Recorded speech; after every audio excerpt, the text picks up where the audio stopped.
Vamos trazer um pouco de destaque internacional aqui para a mesa?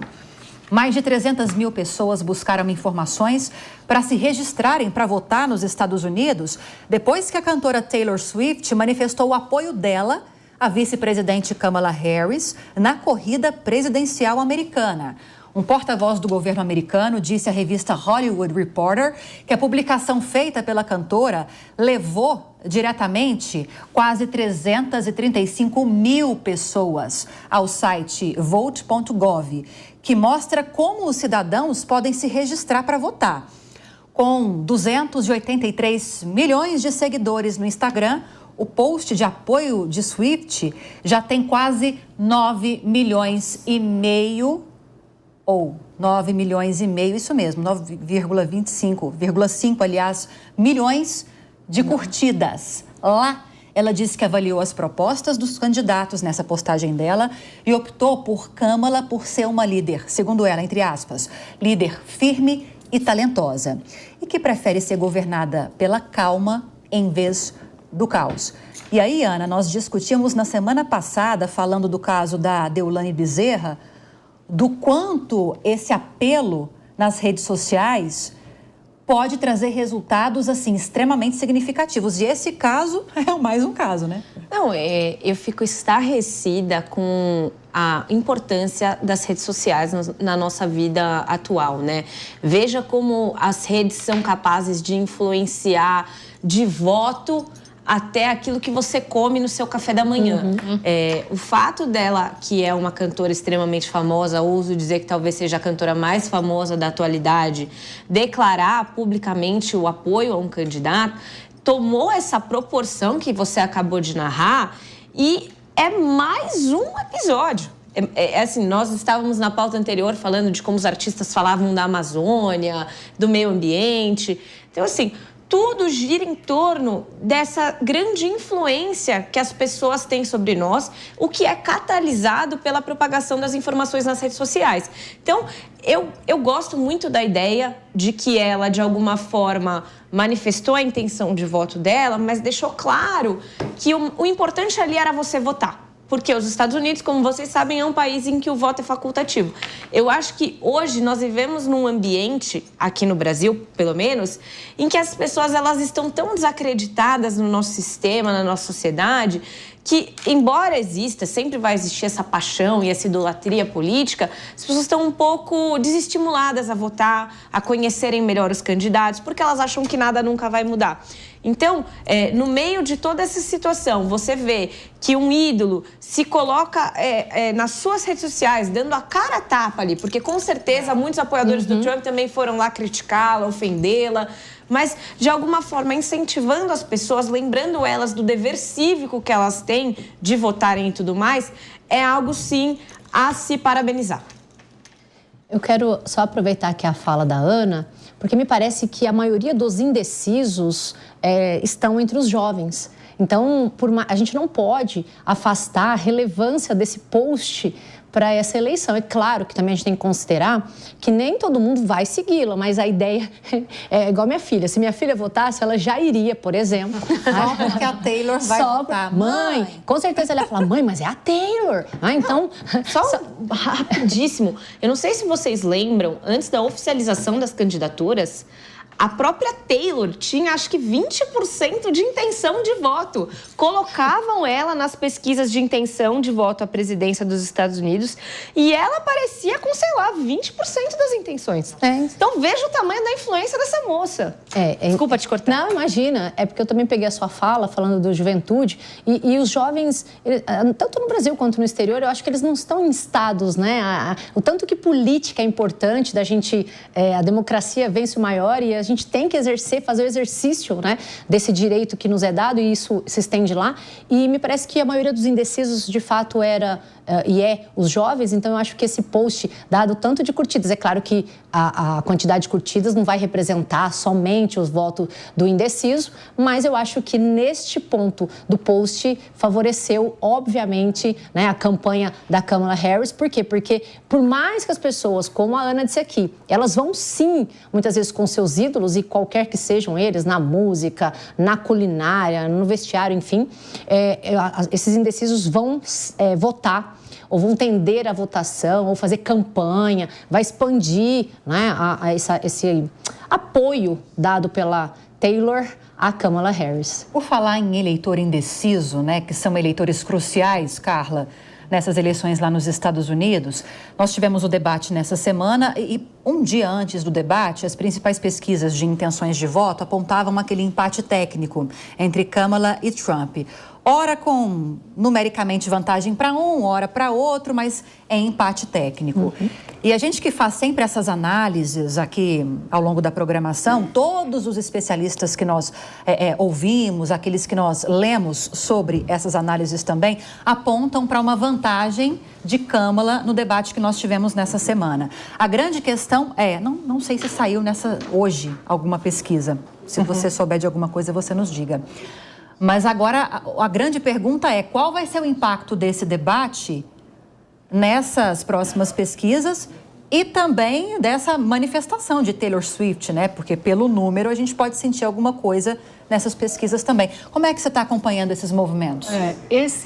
O próprio debate em si, ele foi interessantíssimo. Eu assisti o debate todo justamente porque ele, a cada 10 minutos, ele se tornava mais interessante o debate, porque nós tivemos algo muito inesperado, que foi um desmonte, inclusive visual, do próprio Trump.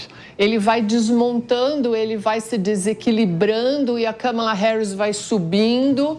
E essa desconstrução dele foi uma coisa muito interessante, porque foi feita por uma mulher. Então, que é uma estrutura muito interessante pelo nível de machismo dele, que a gente já sabe muito bem. Então, esse desmonte dele, a ponto dele se tornar o senil da questão. Ele se tornou um novo Biden, digamos assim, porque eles têm uma diferença geracional. Ela teve uma movimentação corporal espetacular, ela colocou toda a expertise dela como promotora. Então, as imagens, o olhar, e isso desequilibrou ele de um nível tal que ele chegou a cometer quase que um desnível psiquiátrico, de falar que se comem cães e gatos. Mas se você perguntar isso para ele hoje, ele acredita nisso. Mas aí o que acontece? Um dado interessante, essa checagem em tempo real, a gente precisa adotar isso no Brasil assim para ontem, achei isso aí daí interessantíssimo, a gente precisa usar a própria tecnologia por um lado positivo, né? Do mesmo jeito que você cria mentira, chamada de fake news, você também desmonta isso ao vivo e tudo, acho isso muito interessante. Então, deste debate, com essa desconstrução deste homem que era visivelmente... estava nervoso, era um senil, nem a maquiagem conseguiu ajeitar muito essa questão.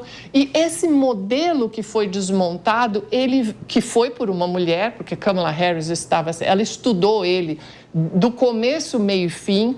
E no dia seguinte, qual é a questão que nós estamos discutindo aqui? Outra mulher que vai o desafio, ou seja, essa estrutura de macho alfa, digamos assim, ela foi desmontada num patamar tal que agora vem uma outra questão. Você veja, a gente estava aqui há poucas semanas atrás, discutindo o atentado dele, o que seria isso no impacto para as eleições. Agora a gente está discutindo um outro tema completamente diferente, a própria estrutura. E o jovem, quando ele olha... O Trump terminou aquele debate, chegou um certo momento que ele perguntou quanto tempo falta para acabar isso? Ele estava completamente fora do eixo dele. E o ponto central, que é o que você está me perguntando, como nos Estados Unidos o voto é facultativo, a quantidade de pessoas que não saem de casa para votar é essa questão central. E as pesquisas, elas estão pegando pouco, cada vez menos, a realidade. Por quê? Porque as pessoas mentem nas pesquisas. Então, uma coisa é a pessoa quando ela mente, outra coisa é ela diz qual é o candidato dela, mas ela não sai de casa para votar. Então, o poder de fogo de Taylor Swift foi justamente o quê? mobilizar esse jovem e dizer, você precisa sair de casa para votar, nem se for pelo correio, porque lá a estrutura deles é diferente da nossa. Permite isso, né? Quero pegar esse gancho para passar para você, Daisy, dessa ideia do Trump, mas sobretudo de J.D. Vance, que é o candidato a vice dele na chapa republicana, essa ideia de supremacia masculina. E quero entrelaçar com esse assunto aí da Taylor Swift, porque ela assina essa postagem. Eu tentei encontrar o texto aqui, mas eu não tô conseguindo encontrar exatamente a postagem dela, mas lá no final ela coloca uma assinatura de Childless Cat Lady, que quer dizer o quê? Uma solteirona, uma mulher dona dos gatos, né, que tem os gatos, mas sem filhos. E esse mesmo termo foi utilizado pelo J.D. Vance recentemente para fazer críticas a Kamala Harris e principalmente outras mulheres também do Partido Democrata. Como se toda mulher tivesse de ter filhos, né? Como se fosse uma obrigação, como se mulher/maternidade fosse algo intrínseco, não desmerecendo, né, quem pensa diferente. E descaracterizando essas mulheres que pensam diferente como mulheres, na condição de mulheres. E aí o Musk respondeu a essa postagem da Taylor Swift, dizendo, te dou um filho. Ou seja, fazendo referência à assinatura dela. Exatamente. E aí eu não acompanhei depois nas redes sociais como que isso foi degringolando, porque com certeza muitas pessoas vieram comentando em cima disso. Você também concorda com a Carla quando ela diz que esse debate dessa semana desconstruiu essa imagem supremacista masculina que está atrelada à chapa de Donald Trump e J.D. Vance? Vocês sabem que eu estava dando aula e eu peguei o debate depois que já tinha começado um pouco, né? Já tinha passado um tempinho. E eu olhei o Trump e eu pensei, o que aconteceu com esse cara, sabe? Eu perdi alguma coisa importante aqui no debate, sei lá, virou água nele, alguma coisa assim, porque ele já estava completamente desconstruído, né? E aí, meu olho, obviamente, acabou cravando na Kamala, né? Eu estava ouvindo a Aninha falando aqui sobre a pressão que a Taylor Swift deve sofrer por ter se colocado apoiando a Kamala. Eu lembrei, a Ana e eu, a gente gosta muito de tênis, eu lembrei de uma frase do Djokovic, que ele falou assim, que só os grandes sofrem pressão. Sofrer pressão é um privilégio dos grandes, né? O Djokovic fala. Então, com certeza, a Taylor Swift está muito bem preparada para essa pressão que vem, né? E ela está muito consciente do que ela fez. Eu achei esse debate fantástico e eu vou na mesma linha da Carla, porque foi uma mulher um dia, uma outra no dia seguinte, e o Trump se desestabilizou. Aquele cara que levou aquele tiro na orelha há um mês atrás, que a gente já estava cravando que ia ser o presidente dos Estados Unidos, está completamente desestabilizado por uma mulher que ele tanto critica, né, que ele tanto coloca como sendo subjugada, né? E da mesma forma acontece com o Elon Musk e com todos os outros que tentam enfrentar. Então, acho que a Kamala, eu tinha algumas dúvidas se ela conseguiria se impor como uma liderança dentro do partido. Acho que nesse debate ela rechaçou qualquer possibilidade de não ser ela, o nome ou qualquer crítica que pudesse vir para o nome dela. Acho que ela foi sensacional. Ela desmontou um cara que era tido como machão. Comunicador, né? Ele era um machão, ele sabia tudo e você via o Trump ele completamente perdido com ela. E eu acho que essa postagem da Taylor Swift, eu espero que ela faça, que ela consiga fazer, óbvio que não é uma prerrogativa dela, mas que ela consiga fazer o que Obama fez nas eleições de 2008, né? Que é trazer de novo os jovens para a política, né? Eu acho que a Taylor Swift deu um passo interessantíssimo aí, extremamente positivo. E foi logo depois do debate, né, Ana? Foi depois do debate que ela manifestou. Não, e deixa eu só te interromper. Eu acho que ela fez uma coisa muito bonitinha, porque ela falou assim, eu assisti o debate e o meu voto é na Câmara por isso, isso e isso. Ela não foi numa coisa muito de paixão, sabe? Mas, bonita, queridona, que nem a gente faz aqui, né? Mas aí eu acho que entra um pouquinho daquilo que a Carla colocou e que eu concordo. A estrutura do debate norte-americano, ela se mostrou muito diferente da nossa, em especial com aquela checagem em tempo real. Narrativa e fanatismo vão existir. Então, tem muita gente... O próprio Trump, se não me engano, disse, foi 3 contra 1 no debate, porque os mediadores, os moderadores também estavam contra mim. Não é que eles estavam contra você, mas você estava propagando inverdades, meu amigo. E aí... foi extremamente importante, talvez até um pouco dessa desconstrução. Ele provavelmente não estava preparado para ser enfrentado ao vivo. Quando ele fala, não, porque tem imigrante comendo cachorro das criancinhas felizes perto da fronteira. Aí o moderador vai e fala, não, essa informação não é verdadeira, ninguém está comendo cachorros por aí.